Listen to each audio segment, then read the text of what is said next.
In last class, we have seen or we have completed the free vibration analysis of undamped multi-degree of freedom system. Are you with me, Durvesh? Yes, sir.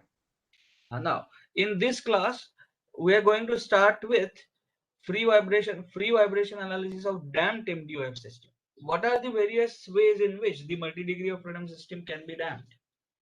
So one of the way I have shown here. So viscous damping anyway is the assumption. We assume that the damping force is proportional to the velocity at a particular degree of freedom. So here there are 2 degrees of freedom.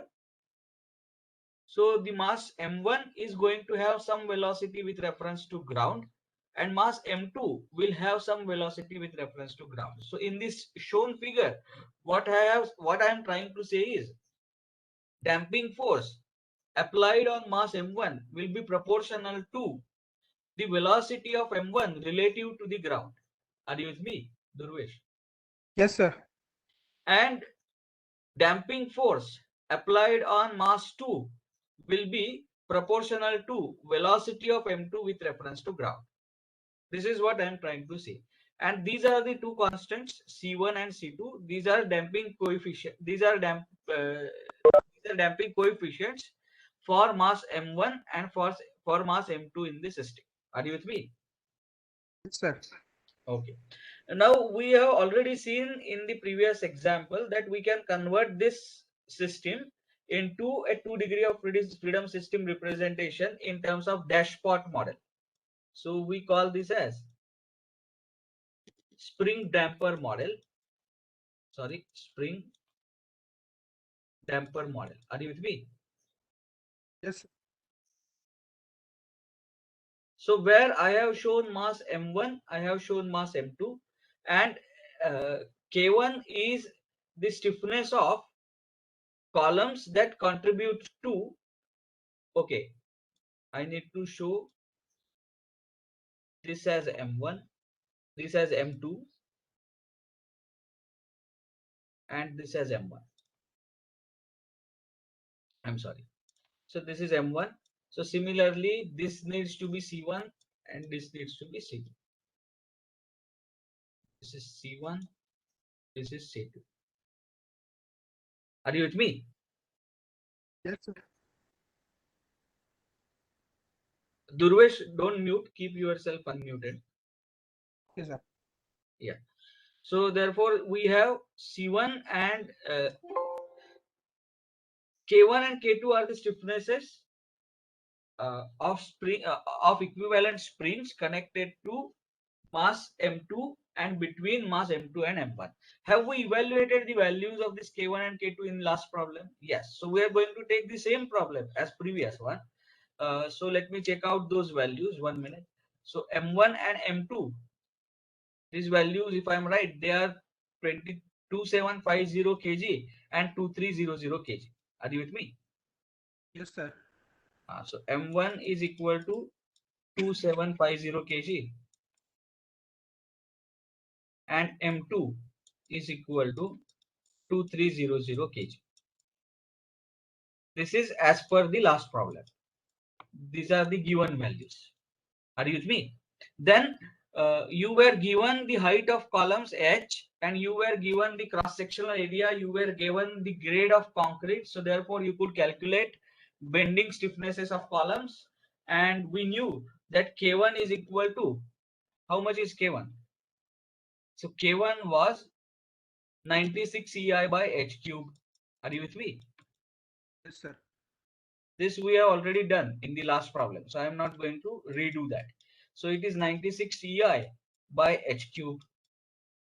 And that value we did calculate based on the data given, and that turned out to be, so let me check what is the value of K.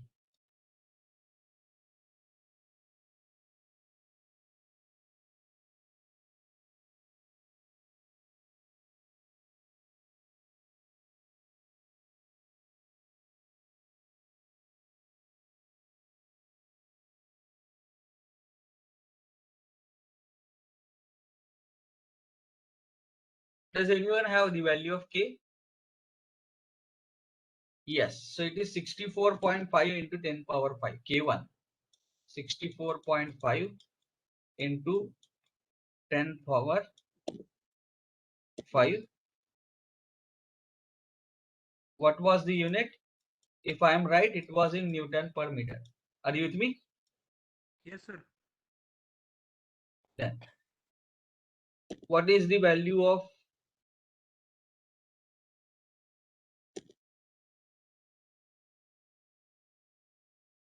no?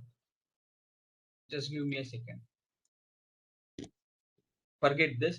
So there is a K1, there is K2, there is C1 and C2. We will look at the value of K1 and K2 little later. Are you with me? So let us look at C1 and let us look at free body diagram of mass M1 at instant of time t. By the way, same we are using the same problem statement. That means we have displaced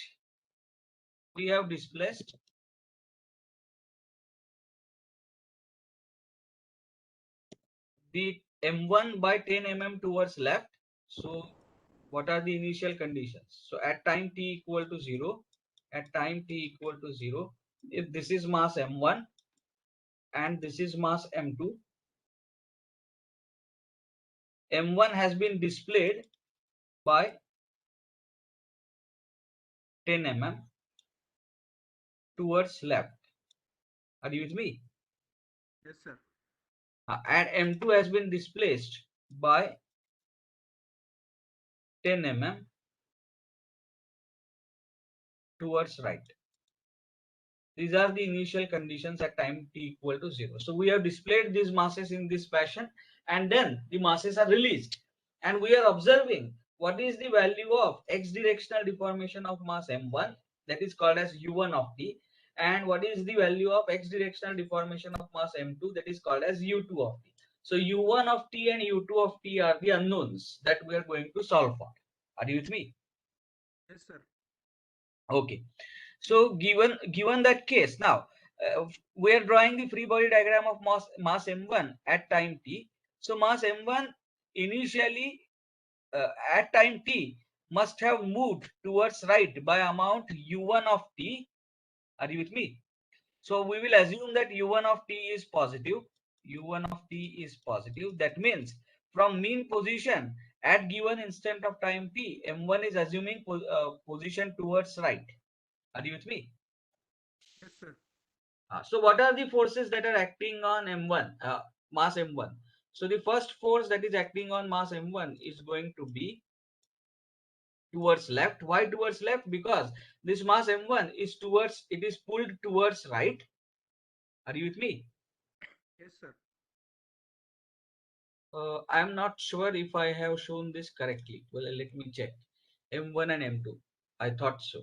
So, okay. This is M1. This is M2. So in that case, we are going to draw the free body diagram of mass M2 first. Anyway, and then I will have to once again change this. Just give me a second. I'm just trying to make it same as the earlier problem. Are you with me? Yes, sir. This is M1. This is M2. The values are however correct. M1 is 2750 and M2 is 2300. As it is a roof slab, it is lighter. Are you with me? Yes, sir. Then we are going to call this as C2. 1 minute. So I'm going to call this as C2 and I'm going to call this as C. So we are drawing free body diagram of M2. So M2 means we are dealing with U2 of T. So this is U1 of T and this is U2 of T. Are you with me? Yes, sir. So we are dealing with U2 of T and we say that U2 of T is positive. That's what we are going to assume. U2 of T is positive. So if U2 of T is positive, then what are the forces that are acting on M2? So I'm going to show those forces. So let me draw free body diagram of M1 first.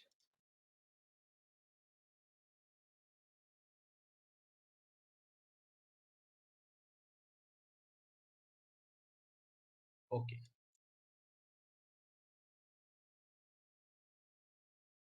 This is mass M1. And imagine that M1 and M2, both the masses are moving towards right at the given instant of time. So that means we are going to assume U1 of t as well as U2 of t are positive. Are you with me? Yes, sir. This is what is assumed. So U1 of t is positive, U2 of t is positive. What is U2 of t? The displacement of second mass at given instant of time is U2 of t. Displacement of first mass in x direction at a given instant of time is U1 of t. Are you with me? Yes, sir. And one more assumption that we make, that is U2 of t is greater than U1 of t. Under these assumptions, we are going to draw the free body diagram. If later on we get a negative sign, that means originally assumed senses of U1, U2 and the relative magnitude of U2 and U1 were incorrect. Happy? Yes, sir. Okay.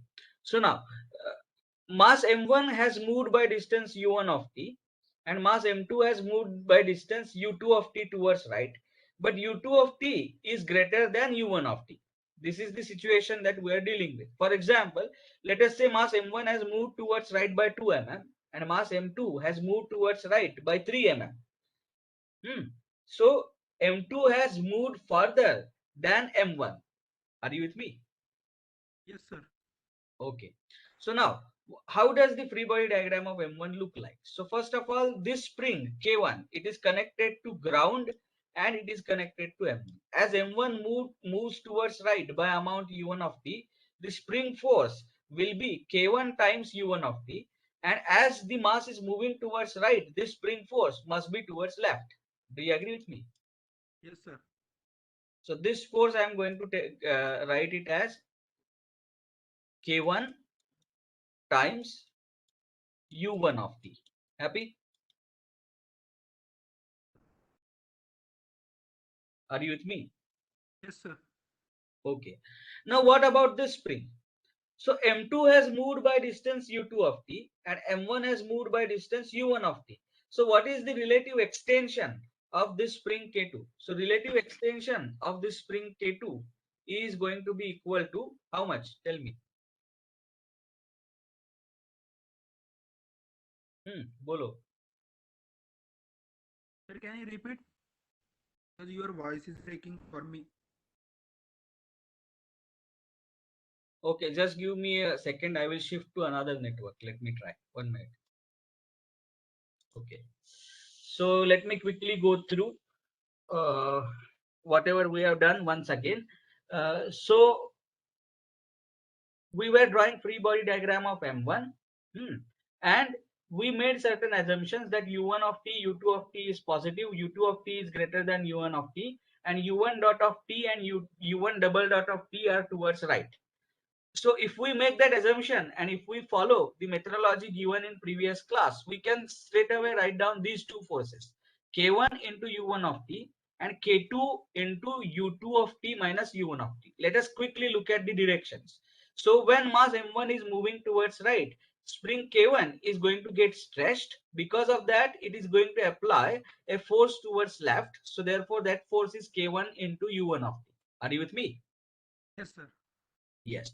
When the mass M1 is moving towards right by U1, the mass M2 has moved towards right by U2. And we said that U2 is greater than U1. So even the spring K2 is going to carry tension and therefore it is going to pull mass M1. And therefore we have shown force towards right, but its magnitude is K2 into bracket U2 minus U1. Happy? Yes, sir. Now, let us look at this damper element. This damper element is connected to mass M1 and it is connected to ground. So therefore, damping force is going to be proportional to the velocity of mass M1. At given instant of time, velocity of mass M1 is going to be U1 dot of t. So damping force, as we will assume that U1 dot of t is towards right, so damping force is going to be towards left and that is going to be equal to C1 U1 dot of t. Are you with me? Yes, sir. And this mass is under the acceleration u1 double dot of t, which we will assume towards right. So given that, we will apply Newton's second law and then simplify. So this gives us the first equation of motion. What is Newton's second law? Algebraic sum of all the forces must be equal to mass into acceleration. Are you with me? Yes, sir. Now let us draw the free body diagram of M2 at the same instant of time. So all the assumptions that we made here to be carried forward here. Then as mass M2 moves towards right, and mass M1 also moves towards right, but M2 moves by amount U2, M1 moves by amount U1, which is lesser than U2, is what we are assuming. Therefore, K2 is in tension. As K2 is in tension, it must pull M2. So therefore, that force is shown towards left, and that is equal to K2 into U2 minus U1. Happy? Yes, sir. Now, unlike K2, C2 is not connected between M1 and M2. C2 is shown to be connected from M2 to ground. Therefore, we are now, the damping force will now not be proportional to the relative velocity of M2 with reference to M1, but it will be proportional to the absolute velocity of M2. So what is the absolute velocity of M2? It is U2 dot. So damping force is going to be C2 U2 dot, C2 U2 dot, and that is to be shown towards left because we assume that u2 dot is towards right. Happy? Yes, sir. Okay.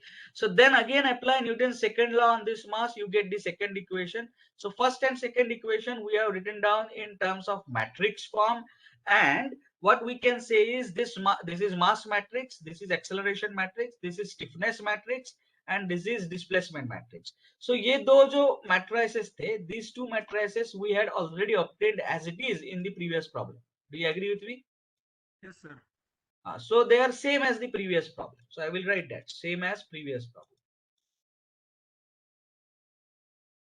Previous problem. Similarly, the force matrix, as we are not applying any force at M1 and M2. Therefore, in this free body diagram, that force will not be seen. So therefore, the right hand side is going to be 0. Are you with me? If I would have applied force here, right hand side would have been that force. Happy? Durvesh, are you with me? Yes, sir. Yes, sir. Okay. So therefore now here we are going to say that this force matrix is 0, 0. And this is also same as the previous problem. Happy? Yes, sir. Only one thing has changed. We have added a term called as C times U dot, where C is the matrix of damping coefficients, U dot is the matrix of velocities at degree of freedom. Are you with me? Yes, sir. Okay. So apart from that, nothing has changed. Only the matrix C U dot has been added. Now, can you compare M and C matrices? How does the M matrix look like? Tell me. M matrix is already diagonal here. Do you agree with me? Yes, sir. What can you say about the C matrix? It is also already diagonal. Do you agree with me? Yes, sir. And what is that matrix? C1, 0, 0, C2. Happy? Yes, sir. Now, we have a striking similarity between M and C. Agreed? Now, Yes, sir. if we say, if we say that C matrix can be expressed as alpha times M matrix, where alpha is a constant. Are you with me? Yes, sir. Alpha is a constant. Then we call that damping as mass proportional damping. क्या बोलेंगे इसको? Mass proportional. हाँ, mass proportional damping. Are you with me? Yes, sir. Now, to have that, what is the condition that I must satisfy? So let us substitute the values. So I will say C1, 0, 0, C2. This must be equal to, this must be equal to alpha times M. So M is M1, 0, 0, M2. Are you with me? Let us expand the first row. So what do I get? If I expand the first row, I get C1 is equal to alpha times m1. Happy? Sir. If I expand the second row, what do I get? C2 is equal to alpha times m2. है ना? Yes, sir. So what is C1 upon C2? C1 upon C2 is m1 upon m2. Do you agree with me? Yes, sir. So therefore we call this damping as mass proportional damping. Happy? Yes, sir. Okay. Now let us assume that this system is amenable to the mass proportional damping. That means this is true. Let us assume that C is equal to alpha times m. So can I substitute C as alpha times m here? So how does the equation of motion look like? Chalo, batao. It is going to be mass matrix. Are you with me? Yes, sir. Into U2 double dot. Happy? Sorry, U double dot. Or let us write down the matrices. So let me write down the matrice. What is the value of m1? Tell me. The value of m1 we have already derived in the previous class. We already know that in the from the previous example, that is 2750. Do you agree with me? Yes, sir. So 2750, then 0, then 0, and this value is 2300. Do you agree with me? Yes, sir. Then this is u1 double dot, this is u2 double dot. Happy? Yes, sir. Plus, now instead of writing down C times U dot, I will write it as alpha times the same matrix. Agree? Yes, sir.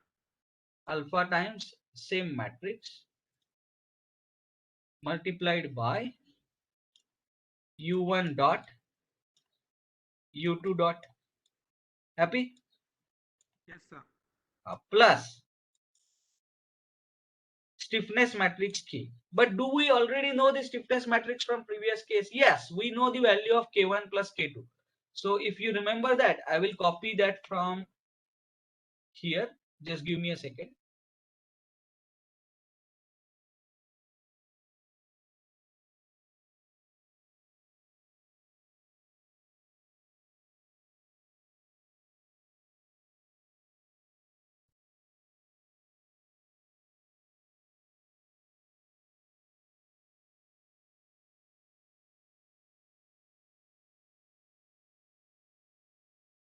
If you remember, K matrix was this one. Are you with me? Yes, sir. And we knew the value of E and I and H cube because we had given in the problem what is the value of H, what is the cross section, what is the grade of concrete. So grade of concrete was 40. So you could calculate 5000 root 40 as E. Then value of I you could calculate because I had given you the dimensions of the columns. Are you with me? Yes, sir. So after substituting all those, what was the K matrix? What were the values of K matrix? So let me write down that here. So after calculation, if you remember,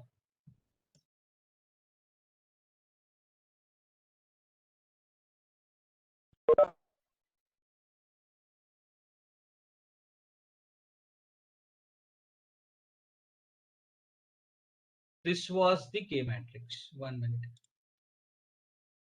This was the K matrix. Are you with me? Yes, sir.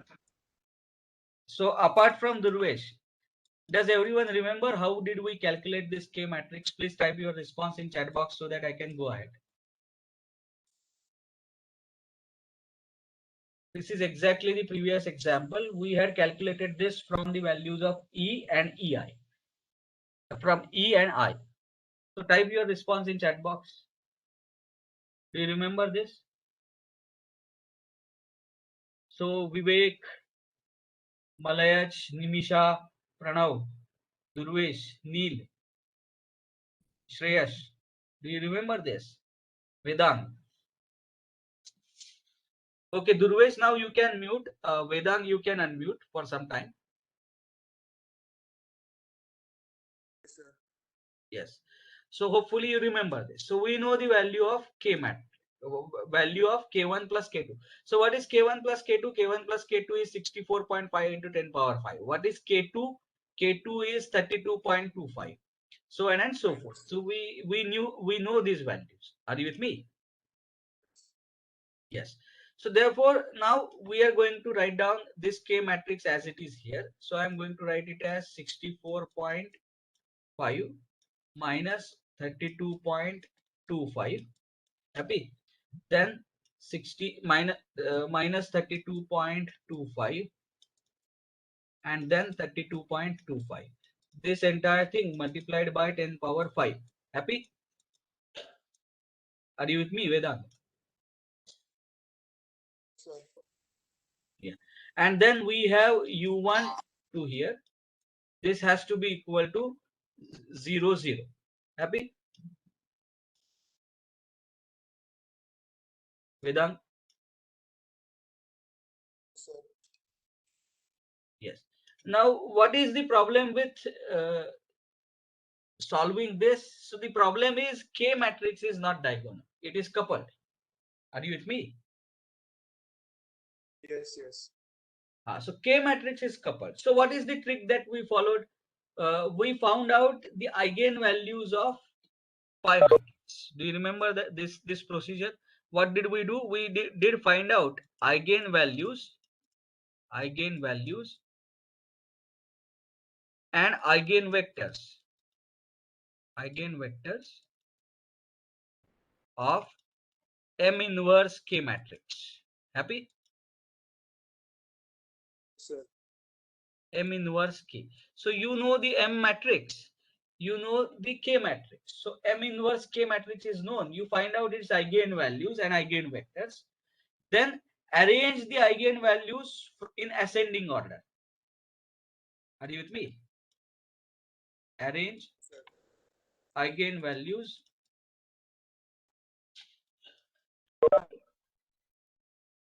in ascending order. And then arrange the corresponding eigenvectors in terms of phi. तो हमने phi जैसे arrange किए थे. And what was the phi? This we have already calculated. So whatever is the lowest eigenvalue, उसके corresponding जो eigenvector है, that will appear as a first column in phi matrix. And that was how much? So we had that as, 0. pardon, Point 38. 0.638, right? 0.638 and 1. And then this was minus 1.311, if I'm right. Right? Is this correct? Are you with me, Vedant? Sir, these are right. These are right values. Okay, let us bring back Durvesh once again. Durvesh, can you unmute? Yes, sir. Yeah. So these were the phi matrix. This was the phi matrix. Are you with me? Yes, sir. So this is the first eigenvector. First in the sense lowest eigenvalue का जो eigenvector है, that is this is one eigenvector. And this is the second eigenvector. So second lowest value जो है, that means the second, यहाँ पे दो ही values है. So the lowest eigenvalue के corresponding eigenvector यहाँ पे लिखा, उसके बाद के eigenvalue के corresponding eigenvector यहाँ पे लिखा. Are you with me? Yes, sir. And what did we show? We did show that phi transpose M phi is diagonal. Do you agree with me? Yes, sir. This matrix is diagonal matrix. We also showed phi transpose K phi is diagonal. Happy?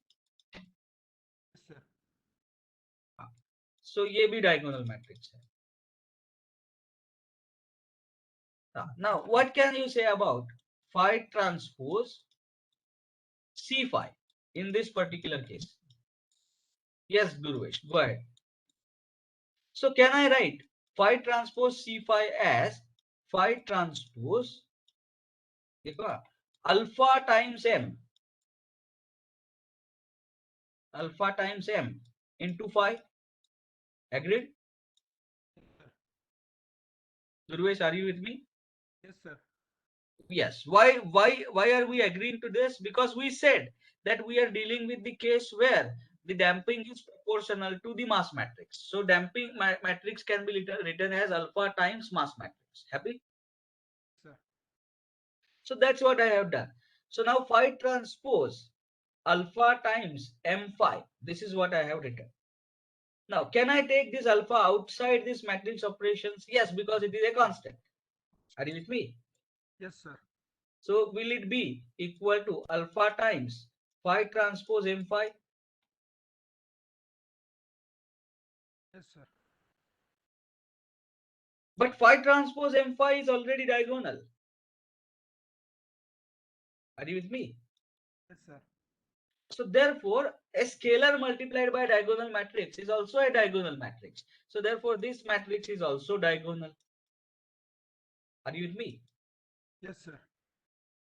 So therefore, consequence, the moment I say that the damping is mass proportional, uh, any transformation that makes mass matrix diagonal will also make damping matrix diagonal. Are you with me? Yes, sir. And I can simply follow the same transformation and I can solve for the system because I will be able to diagonalize C matrix as well. Are you with me? Yes, sir. So this is the story. So this example we are going to solve tomorrow. Means we are going to take the steps forward and we are going to solve tomorrow using this transformation. Are you with me? Yes, sir. But before we do that, tomorrow we are going to discuss one more case. So that case I will just list here and then we will stop for today.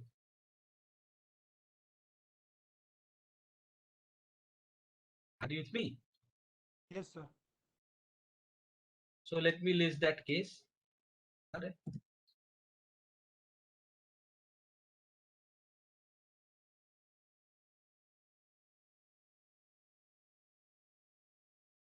So we are going to solve this problem ahead tomorrow, as well as we are going to solve the next case where I'm going to say that instead of having damping in this fashion, let us say we have damping of this nature.